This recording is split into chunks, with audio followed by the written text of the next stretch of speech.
le sous-secrétaire d'État adjoint du Bureau des affaires africaines qui est responsable pour les affaires économiques et commerciales pendant sa visite au Bénin. Et vraiment, c'est une opportunité pendant ces 3 jours de visite, faire les entretiens avec les membres du gouvernement, la société civile, particulièrement les membres du secteur privé, hommes et femmes d'affaires, et aussi les visites au port et au Glogic Bay. Et c'est surtout une opportunité à renforcer et approfondir les relations économiques et commerciales entre les États-Unis et l'Amérique et le Bénin. Et avec ça, je passe la parole à mon collègue Joy Basu. Merci beaucoup. And thank you all for being here. I really appreciate your time. I really appreciate your questions that we'll have. And I appreciate your work as journalists. It is so important. And so thank you for taking the time to be here. It has been such a pleasure for me to come to Benin for the first time. I really want to say thank you to the government and everyone in Benin who's welcomed me so warmly. I am here for many reasons, but I'll give you a few. One is that the economic connection is very important for this administration and President Biden between the United States and Africa.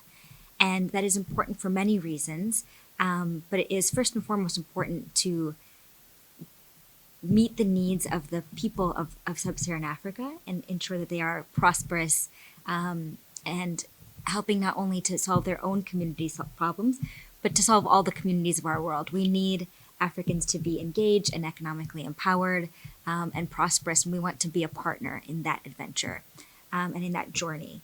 I'm also here because we really want to applaud the work that the government of Benin has done in trying to create a positive investment environment. There's been really positive work that's been done on transparency, on digitization, and we chose for me to come to Benin because of that work, and I've been really refreshed by the investments that have been made in really creating a resilient economy for Benin, and one that is inclusive, one that is growing fast, and one that is really utilizing all the gifts and skills of the people. And, of the many resources, it is the people of Benin who are the most, who are its greatest people, its greatest resource. And so I've been very glad to be here to see that. And finally, I'm here to understand what the market is and how the United States can be a better investment partner. So while this is my first visit, I've been really in listening mode, listening to what government partners have been saying, listening to what companies have been saying, listening to what civil society has said, and also watching. We went to the port, as the ambassador said. We went to the free zone. And I want to take these opportunities back to the United States so, we can be a good partner in helping to continue shaping a conductive business environment, but also spotlighting the good investments that are in Benin, to invest in this country from America and to invest and partner with the people. And so with that, I am really welcoming a conversation, and thank you again for having me.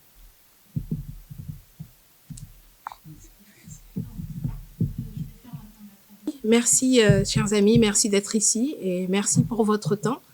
C'est un plaisir pour moi d'être au Bénin et j'ai vraiment été très bien accueillie depuis mon arrivée. Ce qui explique ma visite au Bénin, c'est principalement le fait que la connexion économique est très importante entre les États-Unis et l'Afrique, surtout en ce qui concerne l'administration Biden, et que le plus important tout d'abord, c'est de savoir ce dont les populations en Afrique subsaharienne ont besoin. Donc, nous avons besoin que les Africains soient engagés et qu'ils soient prospères pour pouvoir participer à ces échanges. Et nous félicitons pour cela le gouvernement béninois pour son travail qui a consisté à rendre l'environnement des affaires plus positif à travers des investissements et des mesures telles que la digitalisation, améliorer la transparence, la lutte contre la corruption. J'ai été impressionnée par les investissements qui ont été faits dans le sens d'avoir une économie qui évolue très vite, ce que j'ai pu constater durant ma visite au Bénin. Et bien sûr, la population du Bénin reste la cible clé en ce qui concerne la réalisation de ces objectifs. Alors, je suis là pour comprendre comment les choses fonctionnent au Bénin économiquement et savoir comment les États-Unis peuvent faire pour être de meilleurs et de très bons partenaires. Et pour cela, j'ai eu l'occasion d'écouter, parce que c'est dans cette position que je me suis mise réellement d'écouter des compagnies, des membres de la société civile, des entrepreneurs. J'ai eu l'occasion de visiter des structures comme le port autonome de Cotonou, comme la GDIZ, la zone économique. Et cela nous permet, au niveau du département d'État, de voir quelle forme donner à notre coopération économique pour s'assurer qu'elle soit bénéfique pour les deux parties. Senior Minister for the Economy and the Foreign Minister. And one really important conversation there was about the opportunities and benefits of AGOA, which is the African Growth Opportunity Act, which is an act from the U.S. government which gives duty-free access to products from sub-Saharan Africa into American markets. And it's a really great opportunity for companies and different organizations in Benin to be exporting duty-free to the United States. And so we talked about that legislation.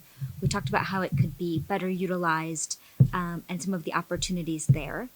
And it was just a very productive conversation. I was really grateful for all the ministers' time and just very honestly the candid exchange and dialogue that we had about how we can help meet the needs of the people of Benin, how we can strengthen and deepen our economic ties.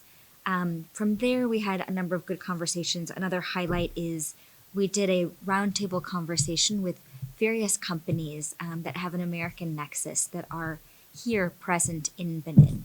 So there were such interesting, creative, diverse companies. Obviously, we know some of the headline companies already, that you see their headlines, you see the GEs and the work that's been done, but there were many entrepreneurs, who are assembling e-bikes, who are finding new solutions to different, helping different companies come to Benin. And it was just a very, that are trading in different poultry products. And we talked about, what's working in the investment environment here and also some of the opportunities to do more and to improve that.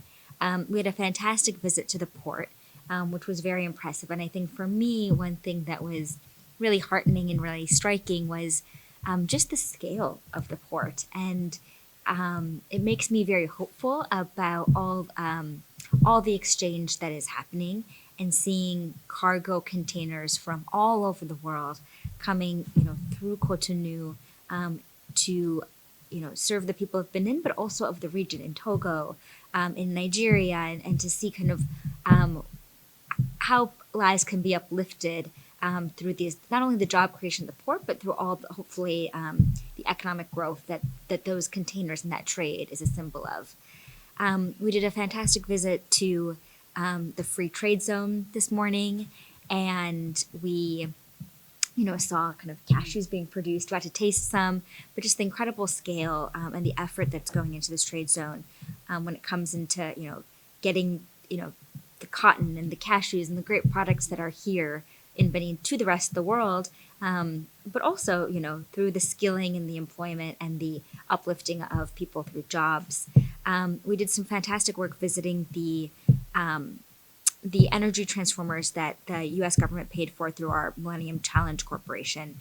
And I have to say, the Energy Compact, which is ongoing now, but ends, I think, this week. Or the energy one. Officially ended in June. Okay, officially ended in June.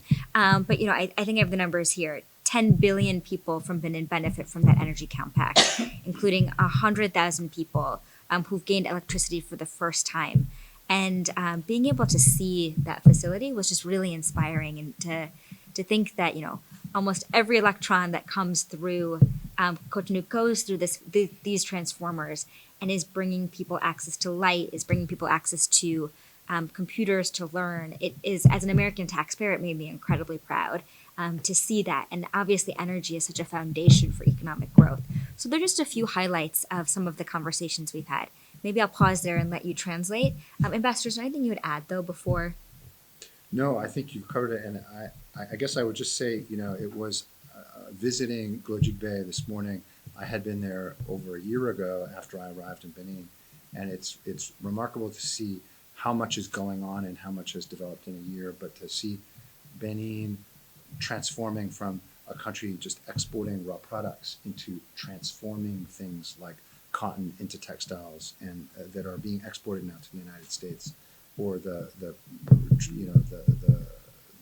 processing of cashew nuts. That's very important for this economy to move forward. Agreed. It was really exciting, and it was inspiring, and it was delicious. Yes. Excellent. Avec le ministre d'État chargé de l'économie et des finances, le ministre Wadani, également le ministre des Affaires étrangères, que nous avons pu rencontrer et avec qui nous avons notamment discuté de sujets tels que l'opportunité de l'AGOA.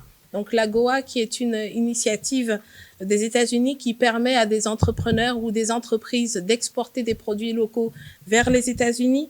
Nous avons beaucoup échangé sur ce sujet, notamment en parlant de la législation et des opportunités qui sont offertes aux entrepreneurs en la matière.